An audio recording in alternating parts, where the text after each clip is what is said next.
झूमर का आयोजन किया गया है। जीतन राम मांझी जी की तरफ से, हम पार्टी की तरफ से झूमर का आयोजन किया गया है। और किस प्रकार से देखिए किस प्रकार से सब लोग जीतन राम मांझी का नारा लगा रहे हैं, जिंदाबाद जिंदाबाद। इतना लाखों लाख की संख्या में आए हैं, क्या बात है सर? नहीं, इस बार हम लोग अतरी को फतह करने आए हैं। इस बार जो 35 सालों का कुशासन है अतरी में, इसको समाप्त करने आए हैं। और ये तमाम लोग जीतन राम मांझी जी के रणबांकुरे हैं, संतोष मांझी जी के मानने वाले हैं। इस बार इस अतरी को हम लोग इस कुशासन राज से, इस राक्षस राज से मुक्ति दिला देंगे। तो यहाँ के अतरी विधानसभा क्षेत्र के जो विधायक वो क्या काम नहीं कर रहे हैं आपका समाज के लिए, कि अपना उम्मीदवार खड़ा कर रहे हैं? एक काम नहीं उन्होंने किया है, सारा काम एक जाति के नाम पर उन्होंने किया। एक चापाकल तक आप महादलित के गांव में नहीं देखेंगे। आप जब जाएंगे तो देखेंगे कि जीतन राम मांझी जी के लोग कैसे प्यास से व्याकुल हैं। एक काम उनके लिए नहीं किया, इसलिए जीतन राम मांझी जी के लोगों ने इस बार झंडा गाड़ दिया है और अतरी में हम लोग पूरी तरह से फतह करेंगे। अब की बार श्याम सुंदर सरन, क्या सर? अतरी विधानसभा का पुकार अब की बार श्याम सुंदर सरन। श्याम सुंदर जी साहब इन्होंने अपना प्रत्याशी उतारा है। सुंदर सरन जिंदाबाद, जिंदाबाद। तो आप बोल रहे हैं अपना प्रत्याशी उतारने के लिए, आपके चाहने वाले लोग आपको देखना वो चाहने वाले हैं।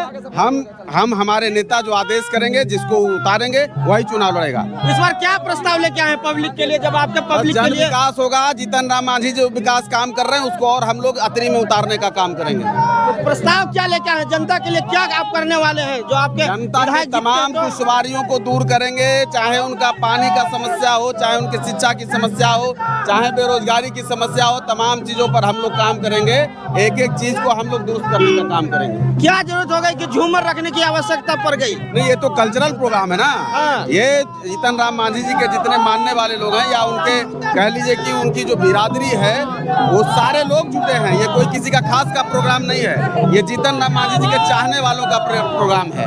कहाँ कहाँ से लोग आए हैं अभी? पूरे अतरी से हुजूम है, पूरे अतरी से हुजूम है, पूरे अतरी से हुजूम आया है।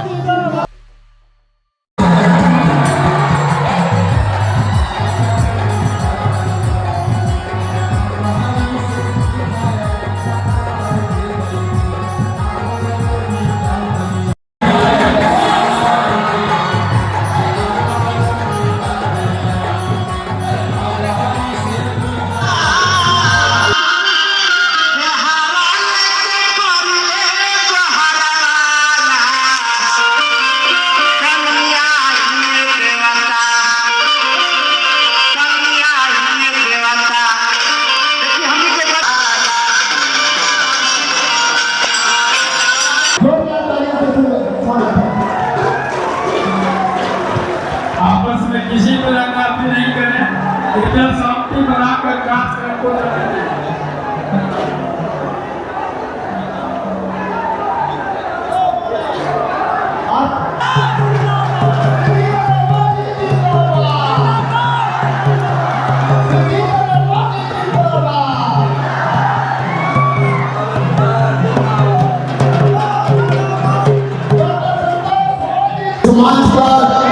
पार्टी के राष्ट्रीय प्रवक्ता बड़े भाई श्याम सुंदर सरन जी को जोरदार तालियों से बड़े भाई साहब आइए।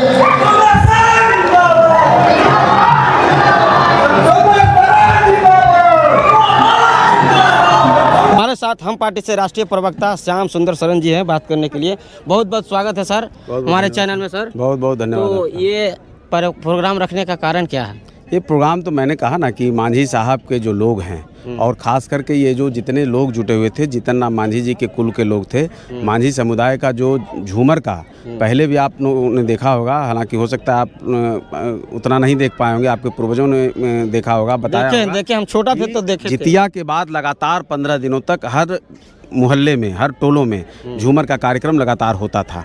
वो धीरे धीरे कतिपय कारणों से लोग कहीं इधर उधर हैं, या संस्कृति धीरे धीरे समाप्त। उसको मांझी साहब इस समाज के, इस सभ्यता और संस्कृति के सबसे बड़े वाहक हैं।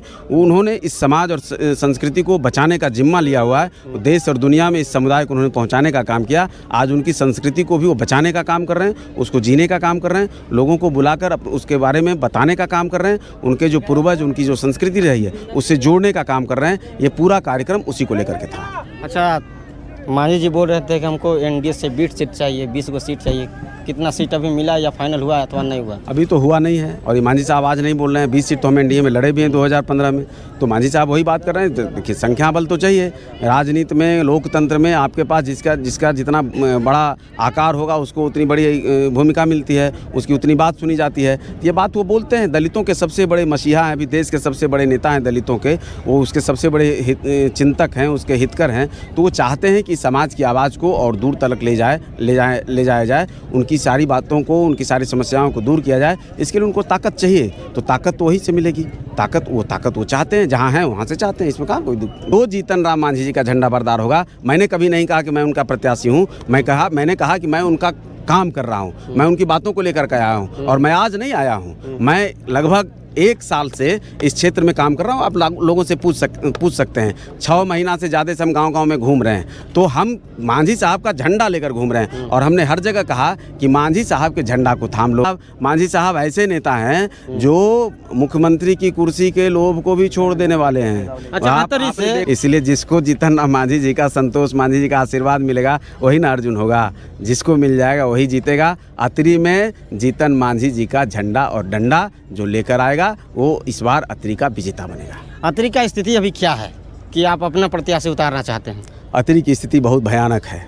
अतरी की स्थिति बहुत ख़राब है। अतरी में विकास कोसों दूर है। अतरी के आप अगर पत्रकार के नाते आप पूरे गरीबों के मोहल्ले में चले जाएं, जितने दलित टोले हैं उसमें चले जाएं, जितने जीतन राम मांझी जी के लोग हैं उनके टोलों में चले जाएं, देखेंगे कि कितनी आबादी पर कितना चापाकल है। आप जिस बिरादरी के विधायक हैं उनके टोलों में चले जाएं, आपको पता चलेगा कितनी आबादी पर कितना चापाकल है। आप उनके टोलों में चले जाएँ, वहाँ की गलियों नलियों सड़कों को देख लें, आपको पता चलेगा कि सुशासन के इस राज में भी वो जगह क्यों खाली है। आप यहाँ अगर देखना चाहते हैं, मांझी साहब का आशीर्वाद हुआ, अब आकर डिग्री कॉलेज बना। मांझी साहब एमएसएमई मंत्री बने, टेक्नोलॉजी सेंटर बना। मांझी साहब जब मुख्यमंत्री बने, गहलोर में आज महोत्सव हो रहा है। मांझी साहब जब मुख्यमंत्री बने, तपोवन में महोत्सव हो रहा है। मांझी आज जितनी सड़कें बन रही हैं, जिसका शिलान्यास यहाँ के श्रीमान विधायक जी कर रहे हैं, पूरे 4-5 साल में कई बार नशा मुक्ति केंद्र में रहे। अब उनको जब सब ठीक ठाक हो गए, जब चुनाव में लाया गया है, तो आप देख रहे हो कि वो शिलान्यास कर रहे हैं। एक रोड का मैं जानता हूँ, अगर उसका कहीं आप देखेंगे तो आप जाकर अशोक चौधरी जी का विभाग है,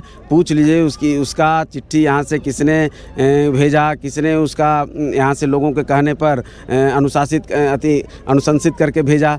तो ये सारा विकास जो है वो जीतन राम मांझी जी करते हैं, लेकिन उनको यहाँ उनके प्रतिनिधि नहीं हैं, इसलिए दिक्कत होती है। इस बार वो चाहते हैं, उन्होंने कहा भी, हमने पहले भी कहा था कि मांझी साहब का यहाँ ददियाल है, ननिहाल है, ससुराल है, सब कुछ यहाँ है, तो फिर यहाँ जीतन मांझी नहीं लड़ेंगे तो कौन लड़ेगा। आज उसको हमारे संरक्षक महोदय ने भी कहा कि हमको इस बात का एहसास है। सरन जी ने कहा हम उस बात को एक्सेप्ट करते हैं कि हमारा सब कुछ है, हम यहाँ चुनाव लड़ेंगे। तो ये सब तो छोटी चीज़, हम तो चैलेंज करते हैं तेजस्वी यादव आके चुनाव लड़ें और मांझी साहब का कोई झंडा लेकर के आके चुनाव लड़े, तेजस्वी यादव हार के जाएंगे। बाकी उनके साथ उस समय जब लागू हुआ था तब मांझी साहब नहीं थे, 2016 में वो लागू हुआ था। तो हमेशा बोलते आ रहे हैं गरीबों के लिए पूरी बात। जब आप देखिए, आपने 3 मिनट का 2016 में शराबबंदी कानून आया, उस समय तेजस्वी यादव उनके साथ थे। उस समय तेजस्वी यादव, देखिए सब चीज़ का तेजस्वी यादव लेते हैं कि हम इतना नौकरी दे दिए, हम ऐसे कर दिए, और उसका श्रेय नहीं लेते हैं कि हम दबाव बना करके दलितों के लिए इतना कड़ा कानून ला दिए। जब वो हटे, आपको याद करना चाहिए। आप देखिए, आप एक पत्रकार हैं, वो क्या कहते हैं, हम क्या कहते हैं, इससे इतर आप भी समीक्षा करिए और चीज़ों को जनता के बीच में बताइए कि जब महागठबंधन की सरकार हटी, जब एनडीए सरकार आई, जब मांझी जी भी हम लोग उसमें शामिल हुए, तब फिर देखिए उस कानून में कितना लचीलापन आया, कितना बदलाव आया। आज आप गाँव में चले जाइए, अब आज वो स्थिति नहीं है। थोड़ी बहुत और जो स्थिति, उसके लिए हम लड़ाई लड़ रहे हैं। हम कह रहे हैं लोकतंत्र है। लिए वो कहते हैं जो बहुत ज़्यादा काम करते हैं, थकान में रहते हैं, जिनके लिए 24 घंटा काम करना, तो उनके लिए कहते हैं। लेकिन जो उसके चक्कर में नौनिहाल हमारे बर्बाद हो रहे थे, उनको आज बहुत सारा देख रहे हो कि उससे बदलाव से बहुत लाभ भी हुआ है। तो दोनों चीज़ें चल रही हैं, हम उसके लिए लड़ाई भी लड़ रहे हैं। जहाँ कहीं भी गरीबों की बात होती है, हम सत्ता और सदन और सड़क में फ़र्क नहीं करते। हम कुर्सी की लड़ाई नहीं, हम गरीबों की लड़ाई लड़ने वाले हैं। तो राष्ट्रीय प्रवक्ता श्याम सुंदर शरण जी थे, जो हम पार्टी से हैं। इन्होंने बहुत कुछ कहा है, क्या प्रतिक्रिया है कमेंट बॉक्स में बताइएगा। वीडियो फेसबुक पे देखते हैं शेयर कीजिए, यूट्यूब पे देखते हैं सब्सक्राइब कीजिए। धन्यवाद।